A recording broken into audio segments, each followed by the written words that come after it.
and welcome to the episode of the program Improve Seeds on Nigeria's first agricultural television, ARCN TV Abuja.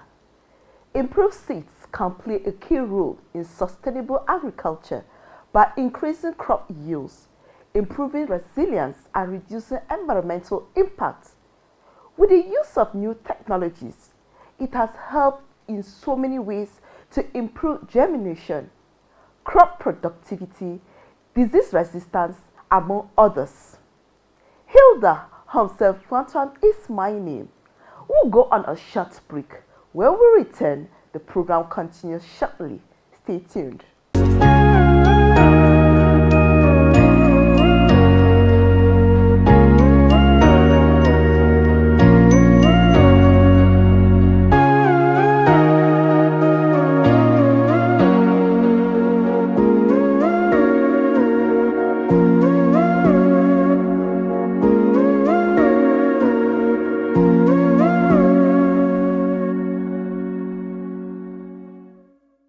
Improving farmers' knowledge on the importance of roots and tuber crops as a gateway to achieving nutrition and food security, recently held in Abuja, highlighted the importance of sustainable agriculture to improve and sustain agriculture in Nigeria. Let's listen to them. The title of the presentation is The Benefits of Biotechnology on the Agricultural Value Chain for Food Security. And the presentation is by Professor Abdullahi Mustafa, DG CEO, National Biotechnology Research and Development Agency. So this is the outline of the presentation here. I don't need to go through a brief overview of the agency. Let me give you a brief overview. The agency is National Biotechnology Research and Development Agency. Our overall mandate is promotion, coordination, and deployment of cutting-edge biotechnology research and development processes and products for the socio-economic well-being of the nation. And our strategic focus, as for those industry, we have food and industry. That's enzyme production for industrial purposes. Then we have the environment, in the area of environmental biotechnology, where environmental restoration is actually one of those focus. Then we have in the area of environmental biotechnology, vaccine production, and DNA fingerprinting, and so on and so forth. While in the area of agri-biotech, we improved crop yields, quality, and improve seeds and resilience to climatic conditions. So that's the overview in a short of it. Before going to the subject matter, let me remind us that sustainable agriculture has always been the product of politics, science, and technology, and innovation and investment. So the role of each item here is dependent upon the efficiency of the other. No one factor can drive an economy sustainably, and the success of any economy, of course, will actually depend on ingenuity in combining these factors. Of course, science, technology, and innovation always is not just in the area of agri, but in other sectors of the economy, in the medical sector, environmental, and others, industrial and others. There's no venture these days that you can actually go through without the use of technology, without the use of science. It's all about knowledge. Everything now is knowledge driven. And of course, every country has to have the political will to do all this. And then after the political will, investment. Investment is very, very key to every, success of any venture. So the introduction here is the global challenge of ensuring food security while maintaining environmental sustainability necessitates innovative approaches, producing more with less, optimizing and minimizing agricultural production systems, if you have improved and quality seeds. Of course, on a small piece of land, you can actually have very high yields, bumper yields. And that's the importance of biotechnology. So first, let's look at the challenges bedeviling the Nigerian agric production systems. Then we have here this map here. This is where to find the world's hungry population. And in the 2023 Global Hunger Index, Nigeria ranked 109th out of the 125 countries with sufficient data to calculate 2023 Global Hunger Index scores. So if you look at this very well, if you have access to this presentation, you will find Nigeria's position in the World Hunger Index, and it's 109 and it's serious. So with a score of 28.3 in the 2023 Global Hunger Index, Nigeria has a level of hunger that is serious. So when you look at this, that 28.3 is under serious. We have 50.0 extremely alarming. That's the maroon color. Then we have 35.0 to 49.9 alarming. And then Nigeria falls under 20.0 to 34.9, which is serious. Then you have the moderate, 10.0 to 19.9 moderate, and 9.9 low. Next slide, please. So, looking at it here, Global Hunger Index for Nigeria has steadily declined for the past 24 years. I think initially it was 39.9 in 2000, and then it went down 31.2, down in 2015 it went down to 27.8, and now from 2023 to date it is 28.3, and that is serious. It's a warning sign for us. In reality, 1 in 5 people in Africa is hungry. More than 1 billion Africans cannot afford a healthy diet. Africa is moving backwards in its efforts to end hunger, food insecurity, and malnutrition. This situation is not sustainable. The latest report on the state of food security and nutrition in the world, co-authored by the UN Food and Agriculture Organization, shows that Africa bears the heaviest hunger burden compared to other regions of the world.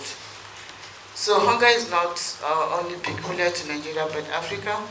So about 278 million people in Africa faced hunger in 2021. This is an increase of 46 million people compared to pre-COVID in 2019. And the map on the right actually speaks for it. In addition to the effects of the pandemic, we are facing multiple and overlapping shocks and protracted crises in Africa that are driving up hunger.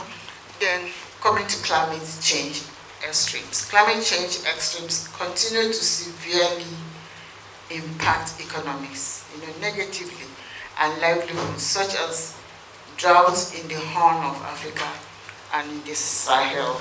And these things are really there, evidence-based, they're happening, right under our nose. And then conflicts and wars continue to wreak havoc on the lives and livelihoods of millions of people and national economies. A lot of conflicts going on around the world, and even within the African countries and even within Nigeria, we have the kidnapping, the banditry, Boko Haram, all sorts of things.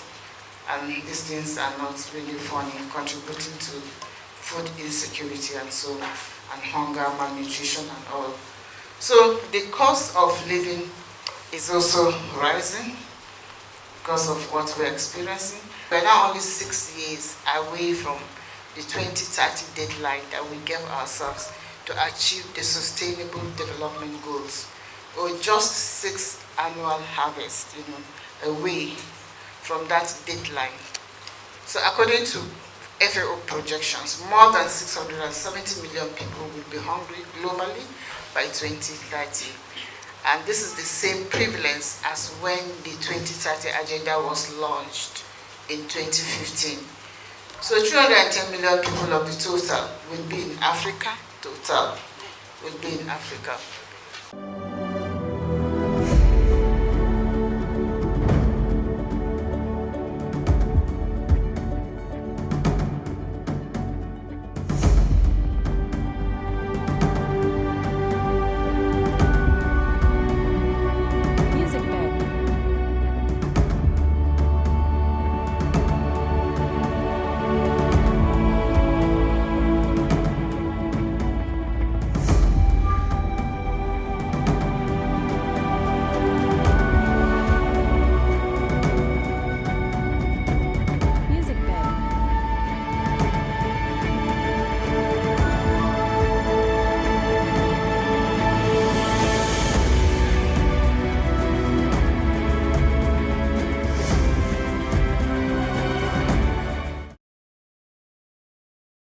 We cannot let that be our legacy.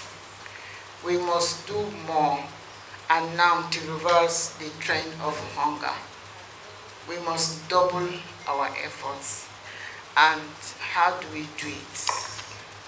Of course, biotechnology is one of those technologies that we must actually adopt and use. With its vast array of tools and techniques, it offers promising solutions for enhancing agricultural productivity and sustainability. Many developed countries have adopted, and there's no regret so far. We have countries like US, Brazil, Argentina, Canada, China, Japan, I can go on and on, India, so many of them, and they are mostly food secure. This technology really helps. We're not saying it's a silver bullet, but it can actually contribute. Biotechnology and other agricultural technologies, of course, all together. One cannot do without the other, but at least. Biotech creates way for sustainability. So, biotechnology in agriculture has evolved significantly since its early applications, from traditional breeding techniques to modern genetic engineering or genetic enhancement or genetic improvement. You can call it anything. The journey has been marked by numerous milestones. Key developments include the advent of genetically modified organisms in the 1990s and the recent breakthroughs in gene editing technologies, such as CRISPR. CRISPR is actually a tool in gene editing technology. That's the latest technology, where, of course, you work within the genome of the plant. No DNA is brought from outside, but gene editing takes place within that genome. You identify a gene that is making your crop susceptible to either insect attack, or other diseases. And then once you identify that gene, you can either delete the gene, knock it out, or you silence that gene anyhow. So mostly gene editing crops are not really regulated. They are considered as any conventional crop improvement. I don't think this is the next slide. All right. Biotechnological tools and techniques. These are the tools. Modern agricultural biotech, modern biotechnology, encompasses a range of sophisticated tools and techniques, such as genetic engineering, which involves directly manipulating an organism's genome to introduce desirable traits, traits that can actually make your crop to resist certain diseases. And then we have CRISPR, which is a tool in gene editing, which allows precise modifications to DNA, facilitating the development of crops with specific characteristics. And then we have the marker-assisted selection, which accelerates traditional breeding methods by using molecular markers to select plants with desired traits that you want. Then microbial biotechnology, which utilizes beneficial microbes to enhance plant growth, nutrient uptake, and then disease resistance as well. Then we have the biopesticides and biofertilizers, natural alternatives to chemical pesticides and fertilizers, promoting a healthier ecosystems. So all these are tools of modern biotech practice. Biotechnology is already shaping the landscape of Nigeria's agriculture, impacting the lives of millions of farmers across the 6 geopolitical zones of Nigeria. So products of biotech are not only GMOs, they're not all about GMOs. We have the non-GMOs aspect of biotechnology. So next slide. So Nigeria, together with international partners, is already driving Nigeria to food and nutrition security. So we have these crops here. We have the pot borer resistant cowpea, which already has been commercialized. The cowpea is Nigeria's local cultivar of beans.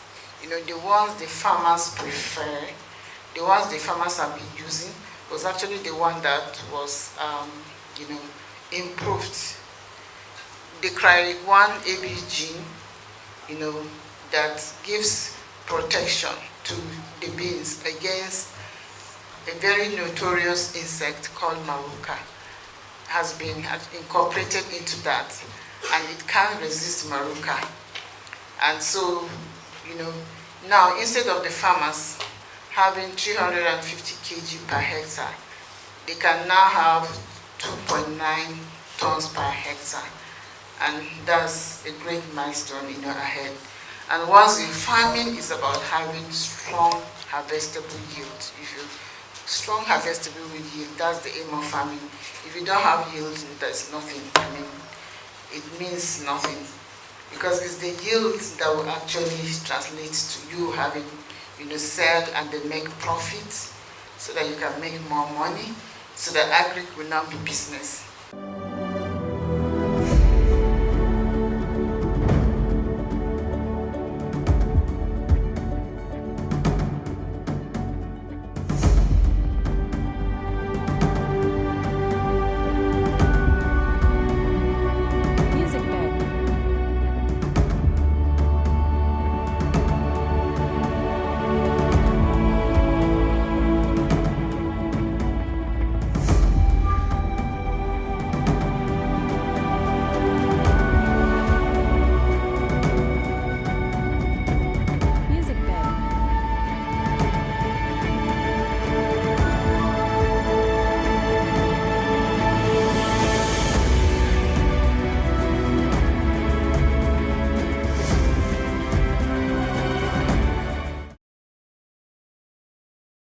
So then we have the tailor maize, which was just commercialized recently this year, in June 2024. And the tailor maize too has a potential yield of 9 to 10 tons per hectare, as against between 2 and 3 tons per hectare of the local variety of maize. And it's also, resistant to the fall armyworm and stem borers, and as well drought tolerant. It can withstand stress, water stress. So we have, this is commercialized, the bacterial blight potato that I just spoke to you about when I was making the goodwill message, which has a potential yield of 19 to 24 tons per hectare. That's another bumper harvest for farmers, potato farmers. It's Irish potatoes actually. Then we have herbicide tolerant soybean. It's under development by NAFDA, NBRD. Then we have gene-edited tomatoes also. The work is ongoing, and it's actually for the increment of shelf life of tomato, so that you can keep your tomato maybe on the shelf maybe 2-3 months, and it's still there, even without keeping it in the fridge. And then we have the virus-resistant and nutritionally enhance cassava. This is a project also undertaken by the National Red Cross Research Institute, Umudike. The potato is also by National Red Cross Research Institute, Umudike. They are all ongoing. So this is about the teller maize. It has high productivity, it is drought tolerant, is insect resistant. So, and that is what the DG Nabda is the person in the middle with white agbada and a brown cap holding the teller maize, on the left and on the right hand side. So the benefits of teller maize. It has proven to have 17% yield increase and reduction in number of sprays, among other benefits. It has great contribution to addressing food security and impact of climate change in Nigeria. So farmers in Nigeria will greatly benefit from deregulation, and well, it's already been deregulated, it's already been approved for commercialization. And this year, many farmers had access to it, and they're all excited. So BT maize should be the key component of integrated pest management, for stem borer and for armyworm control in Nigeria. The two pictures, the one on the right is teller maize, and the one on the left is local variety of maize infested by fall armyworm and stem borer. Most of the leaves, they're all already, torn apart. I mean, the ravage by the fall armyworm and the stem borer is not even allowing the plants to grow vigorously. There's no vigor in them when you look at them. And they were planted same day, same treatment and everything. But look at the vigor in the teller maize.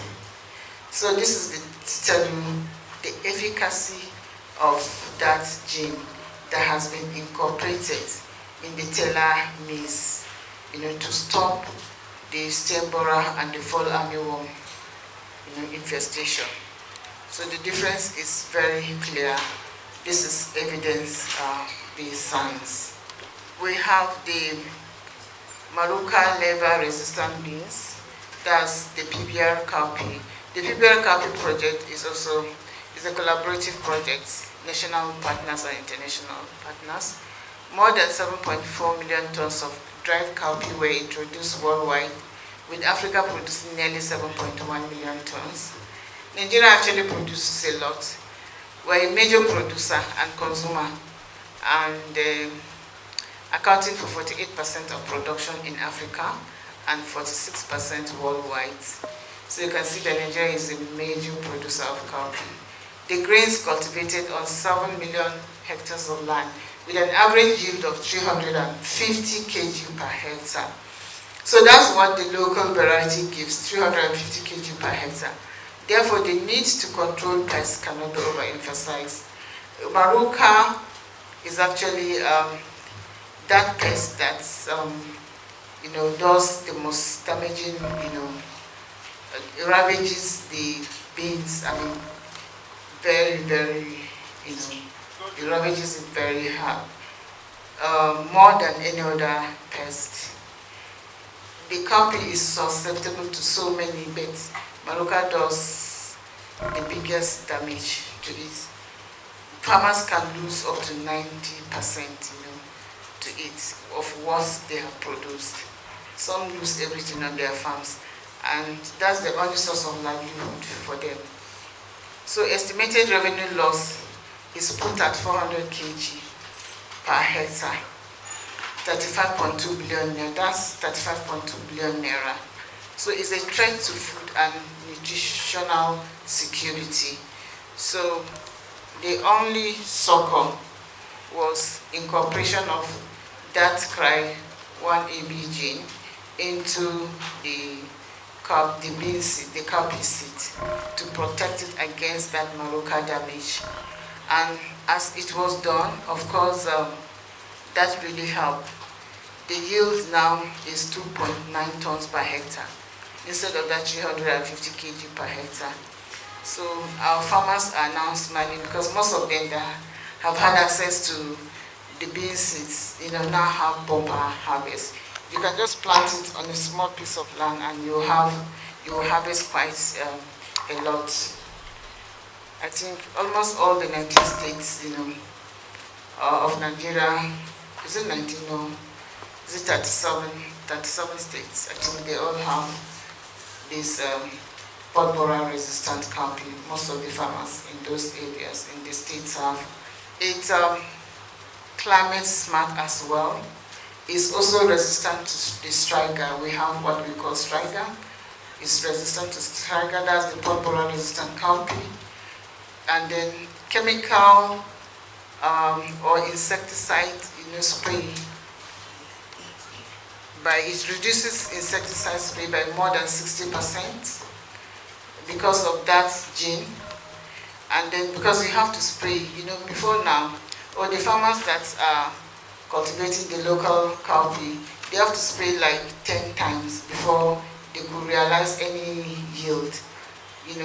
But with this new variety, the number of sprays have reduced from 10 down to 2 sprays. You can only do 2 sprays. It's only when you're doing seed production that you can do 3 sprays. So this has increased farmer income by 80%, preventing our environment from pollution due to insecticide sprays because you have reduced the spray, of that insecticide. Of course, there is that environmental pollution advantage. So preserving the health of our farmers as well. As the number of sprays reduce, of course, the farmers' health is also enhanced because they carry this on their backs and go around. And if you have a large expanse of land, it's really, really a drudgery because before the farmer goes round and round, and if you have a large expanse of land, your health is at risk, and as he's spraying, he's inhaling it. And this is carcinogenic. It has carcinogenic effects due to inhaling of that chemical. As you spray, you're inhaling, and it's not good for your chest. And then the farmer gets fatigued on time. So by the development of this pod borer resistant cowpea, you are restoring livelihood to our poor farmers, enhancing their health and all. So this is just a picture of the launch of the pod borer resistant cowpea in Kano. It was launched in 2021 by Dr. Ganduje, the former governor of Kano State. Improved seeds are an important factors in increasing agricultural productivity and are essential for food security, increased crop yield, disease and pest resistance, food security, sustainable livelihood, among so many others. Let us all put our hands on deck to fight hunger. Thank you for watching. I remain Hilda Homself Phantom saying, see you next time and keep watching ARCN TV. Bye.